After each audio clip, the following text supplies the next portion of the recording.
کنتم فی بروج مشیدہ صدق اللہ مولانا العظیم۔ ایک مرتبہ پیار و محبت کے ساتھ جھوم جھوم کر نذرانہ درود و سلام اپنے انداز میں صلی اللہ علیہ یا رسول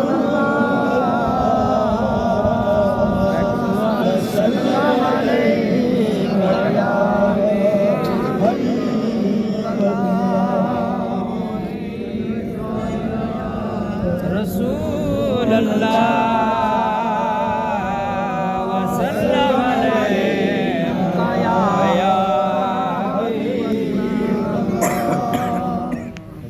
محترم حضرت قبلہ سید پیر سید نثار حسین شاہ صاحب مدد اللہ النورانی اور مجھ سے پہلے ہماری جماعت اہل سنت کے بہت ہی جان پہچان والے اور اپنے انداز میں بہترین پند و نصائح سے حاضرین کو محظوظ کرنے والے مولانا محمد نثار حسین صاحب، یہ نقشبندی یہ بہت اچھے انداز میں مرحوم و مغفور محمد صادق ملک کی اوصاف حمیدہ پر ان کی اس زندگی میں جو انہوں نے دین اور سنیت کے لیے کام کیا اس کو خراج عقیدت خراج تحسین پیش کر رہے تھے۔ میں مولانا صاحب کی پوری تقریر و بیان کی تائید کرتا ہوں، اور میرے بزرگوں دوستوں کتنا اچھا ہے وہ ہمارے معاشرے ہماری سوسائٹی ہماری ملت کا وہ بندہ اس کے جانے کے بعد اس کو مسجد اور مدرسے اللہ کے گھر اور رسول اللہ کے گھر سے نسبت کے تعلق سے یاد کیا جا رہا ہے۔ میری بات آپ کی سمجھ میں آ رہی ہے نا؟ خوش قسمت ہے مرحوم کہ ان کا تعلق کسی دکان کسی مکان کسی حویلی کسی بلڈنگ سیاست اور یا معاشرت کی کسی اور معاملے سے نہیں، بلکہ آج آپ کے درمیان میں مرحوم کی پہچان مؤذن مسجد شریف کے حوالے سے ہے۔ میرے بھائیوں، آقا علیہ السلام نے فرمایا کہ جو میرا امتی بے لوث بے لاگ کسی مفاد ذاتی سے ہٹ کر صرف خوشنودی رب العالمین اور رضائے رب العالمین کے لیے کسی مسجد میں 40 دن 5 وقت کی اذانیں دے دے گا، اللہ تعالیٰ اس کو محشر کے میدان میں سب حاضرین محشر میں اس کی گردن اونچی کر دے گا۔ اور آقا رحمت کے وہ سچے عاشق عاشقوں کے سردار حضرت سیدنا میرے ماں باپ قربان ہم سب قربان حضرت بلال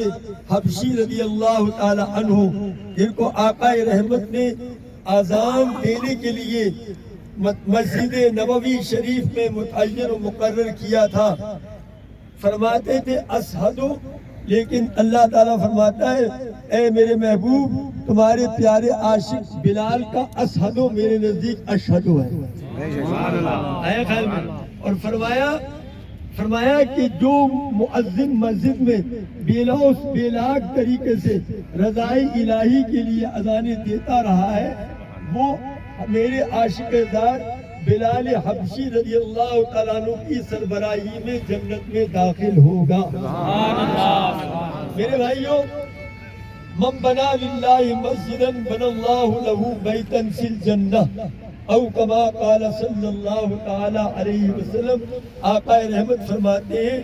جس میرے امتی نے دنیا کے اندر ایک مسجد کو تعمیر کیا، اللہ تعالیٰ اپنے فضل و کرم سے جنت میں اس کے لیے موتیوں کا محل تیار فرمائے گا۔ اور میرے بھائیوں سنو، تمام دنیا کی مسجدیں اللہ تعالیٰ قیامت میں اٹھا لے گا، اور جب فیصلہ ہو جائے گا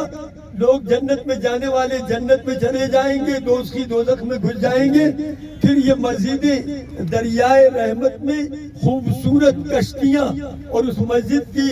کیا کہتے ہیں شبیہ بنا کر وہ تیرتی ہوئی آئیں گی۔ رب العالمین فرمائے گا ان مسجدوں کو میرے کرم سے جنت کی زینت بنا دو۔ کس کی زینت بنا دو؟ جنت کی زینت بنا دو۔ لیکن وہ کشتیاں نہیں جائیں گی۔ رب العالمین فرمائے گا یہ کیوں نہیں جاتی؟ تو آواز آئے گی ہر کشتی سے، جب تک ہمارے بنانے والے، ہمیں سجانے والے، ہمیں تیار کرنے والے ہمارے اندر داخل ہوں گے، بیٹھیں گے، ہم ان کے ساتھ جنت میں جائیں گے۔ سبحان اللہ۔ اے خواہشین، ان کے ساتھ جناب مولانا صاحب بھی مجھ سے پہلے آپ سے خطاب فرمائے تھے، فرمایا کہ 2 منزلہ مدرسہ بھی بنا دیا ہے، اس میں جو طلباء اور طالبات یا سماج اور سوسائٹی اور معاشرے کے نونہال بچے اور بچیاں جب تک پڑھتے رہیں گے، اس مسجد میں جب تک نمازیں اور اذانیں اور صلاۃ و سلام اور سنیت کا کام ہوتا رہے گا، انشاءاللہ اس کا ثواب مرحوم محمد صادق کی قبر میں حاصل ہوتا رہے گا۔ ہم اہل سنت و جماعت ڈنکے کی چوٹ کہتے ہیں کہ جو دنیا سے چلا جائے اس کے بعد اس کے ایصال ثواب کے لیے جو جائز طریقے سے پڑھا جائے اور کچھ خرچ کیا جائے، غرباء اور مساکین کو کھلایا پلایا جائے، یہ سب کا ثواب اللہ تعالیٰ اپنے کرم سے مرحوم کی روح کو پہنچا دیتا ہے۔ یہاں تک میں نے پڑھا ہے کہ جب مرحوم کے ایصال ثواب کے لیے مناسب طریقے پر، بغیر قرضہ لیے ہوئے، بغیر دباؤ کھائے ہوئے، دنیا کی دکھاوے کے لیے نہیں بلکہ رضامندی الہ عالمین کے لیے جو کچھ بھی تحفہ مرحوم کی روح کو بھیجا جاتا ہے، ایک فرشتہ اس کو نوری طباق میں لے کر اس قبر کے پاس جا کے اس کا نام، اس کی ولدیت کا نام لے کر کہتا ہے تمہارے بیٹوں نے، تمہارے پیچھے رہنے والوں نے تمہارے لیے یہ تحفہ عظیم بھیجا ہے۔ اپنی طرح سے اپنے انداز میں روح اس فرشتے کے پاس آتی ہے اور اپنا وہ تحفہ قبول کرتی ہے، اور باقی قبرستانوں پر وہ فخر کرتی ہے کہ میرے بعد میرے پچھلوں نے مجھے یہ تحفہ عظیمہ بھیجا ہے۔ آقا صاحب نے فرمایا میری امت کے کچھ لوگ جب قبر میں جائیں گے تو گناہگار ہوں گے، لیکن جب محشر میں قبر سے نکلیں گے تو وہ نیکوکاروں میں گنے جائیں گے۔ صحابہ کرام نے پوچھا یا رسول اللہ، قبر میں نہ تو وہ کوئی نماز پڑھیں گے، نہ تو کوئی صدقہ و خیرات کریں گے، نہ تو کوئی روزہ رکھیں گے، نہ حج و زکوٰۃ کریں گے، پھر ان کو یہ عظیم مقام کیسے ملے گا؟ تو اللہ کے پیارے حبیب نے فرمایا کہ اس مرحوم کے پیچھے جو لوگ تھے وہ خوش عقیدہ تھے، سنی تھے، اور فاتحہ اور دعا پر ان کا ایمان و یقین تھا، اعتقاد تھا، وہ اس کے لیے اتنا مغفرت کی دعا کرتے تھے کہ اس مغفرت کی دعاؤں نے اس کے سارے گناہوں کو مٹا دیا اور اس کو نیکی میں شامل کر دیا۔ میرے بھائیوں، کیا ٹائم ہو گیا؟ انتقال کے بعد ہم جو خوش عقیدہ لوگ ہیں، دعا اور فاتحہ کے قائل ہیں، دوسروں کی میں بات نہیں کرتا، اس کے بچے جو بالغ اولاد ہے وہ اپنی وراثت کے حصے میں سے جو کچھ بھی خرچ کرے وہ جائز ہے، البتہ بازار سے ادھار لے کر، قرض سے زیر بار ہو کر، اور یہ نیت کر کے کہ یار اگر میں نہیں کروں گا تو لوگ کہیں گے یار اس نے یہ 40واں نہیں کرایا، 20واں نہیں، جائز ہے یہ سب جائز طریقے ہیں، ان کو ناجائز میں نہیں کری ہوں، لیکن اگر وہ اس کا متعلقین ورثہ میں غریب ہے اور یہ نیت کرے وہ کہ صاحب میں اگر نہیں کروں گا تو لوگ یہ کہیں گے، نہیں، پھر کوئی ثواب نہیں ہے۔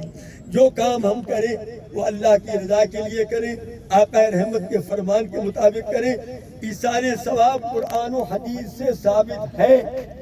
ہم ثابت کرتے ہیں اور ثابت کرنا ہم جانتے ہیں۔ والذین جاؤوا من بعدہم یقولون ربنا اغفر لنا ولاخواننا الذین سبقونا بالایمان۔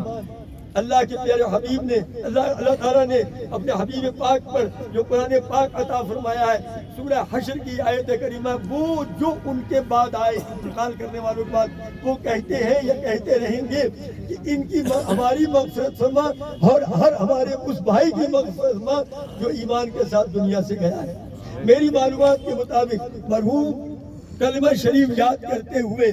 جان آفری کے سپرد کی ہے۔ آخری کلام آخری بولی اگر کلمے پر ہو جائے تو میرا ایمان ہے کہ انشاءاللہ آگے کے مسئلے حل ہو جائیں گے، آقا رحمت نوازیں گے، اور ان کے سوالات منکر نکیر بھی اللہ پاک اس مسجد اور مدرسے کے صدقے میں اور ان بچوں اور بچیوں کی قرآن مجید کی تلاوت اور ضروریات دین کی تمام معاملات کو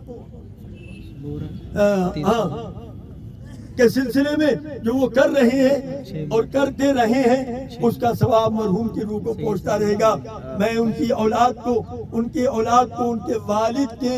اس وقت انتقال پر جو غم ان کے ذہن و فکر پر ہے، اس میں دل کی عمیق گہرائیوں سے ان کی تعزیت کرتا ہوں۔ اور سب سے زیادہ مجھے خوشی اس بات کی ہے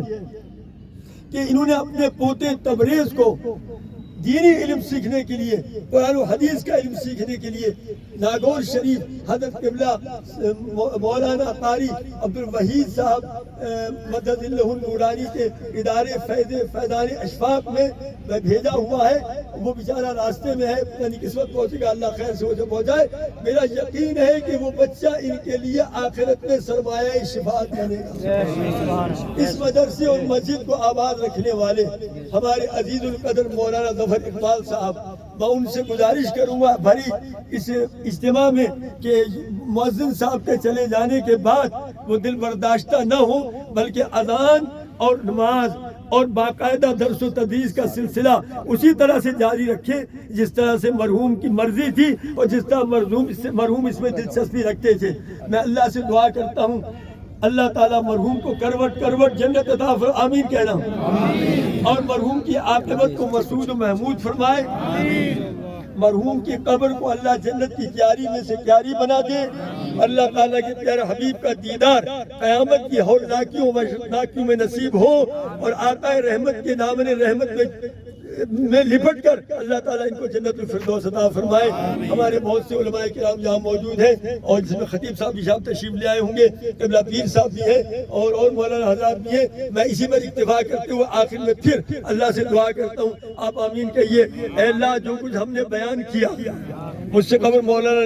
محمد نثار صاحب مدد اللہ نے بیان کیا، میں نے بیان کیا، یا جو آپ نے کچھ پڑھ رہے ہیں، سب کا ثواب اپنے حبیب پاک کی بارگاہ میں توفتاً قبول فرما لے۔ ان کی تمام انبیاء کرام، رسولان اعظام و صحابہ کرام و صحابیات و خلفائے راشدین و عشرہ مبشرہ و امہات المومنین، حضور کے شہزادے شہزادیاں، حضور کے والدین کریمین، اور تمام شہداء پاک و تابعین و تبع تابعین، کل اولیاء کرام، کل مومنین و مومنات، کل مسلمین و مسلمات کی ارواح کو اس کا ثواب پہنچا کر جتنا سب کو نوازے، اس سے بھی کئی گنا مرحوم ملک محمد صادق کو عطا فرمائے، ان کے ماں باپ کی مغفرت فرمائے۔ ان کا ایک بھائی پہلے فوت ہو گئے تھے، محمد فاروق، اللہ اس کی بھی مغفرت فرمائے۔ ہمارے آپ کے آباء و اجداد جو دنیا سے چلے گئے، ان کو سیدوں کے صدقے میں اور اس پاک کلام کے صدقے میں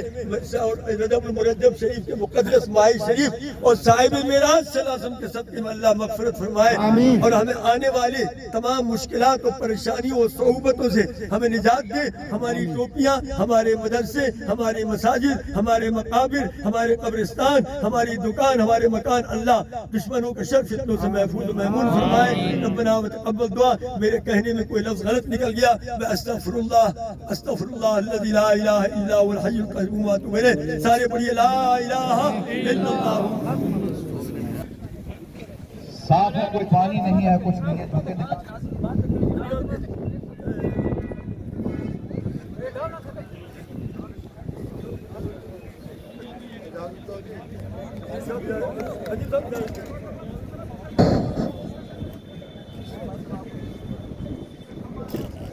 اپنی صفیں درست کر لیں، پاؤں سے جوتے نکال لیں،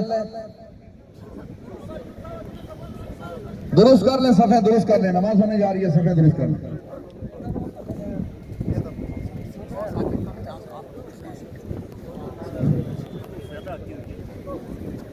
کلمہ شریف یاد کرو، لا